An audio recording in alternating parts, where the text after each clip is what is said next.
একটা জিনিস বলুন, যখন আপনি এটা ভাবছেন যে আমি এর একটা ছবি বানাচ্ছি, একটা তো জিনিস মাথায় থাকে যে দর্শক এটাকে কীভাবে নেবে বা দর্শকের কাছে পৌঁছানোর একটা জায়গা থাকে।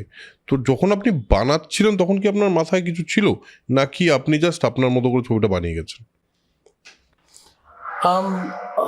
আমি দেখুন, আমি অনেকগুলো জিনিস, কিছু জিনিস ছিল দর্শকের ফিডব্যাক, আমি যেটা পড়ি from different sources, online, paper, magazine, ওটা একটা মাথায় সাবকনসিয়াসলি ছিল।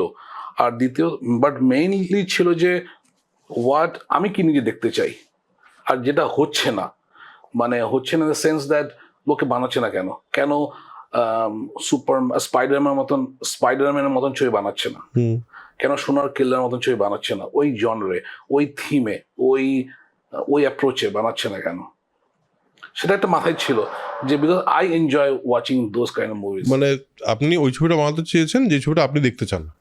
কিছুটা কিছুটা ছিল। আর হ্যাঁ, সেটা সবাই, হ্যাঁ, সেটা একটা প্রাইম, আমি বলবো যে একটা মোটিভেশন ছিল যে আমি দেখতে চাই কি। তারপরে আস্তে আস্তে আমি দর্শকের, মানে দর্শক কি চায়, দেখতে চায়, সেটাও আমি একটু দেখলাম যে ওরাও সবাই দেখছে, সবাই থ্রিলার পছন্দ করে। তো ওইগুলো সব থাকে মাথায় সাবকনসিয়াসলি, বাট প্রাইমারিলি আমি কি দেখতে চাইছি সেটা মাথায় ছিল মোস্টলি।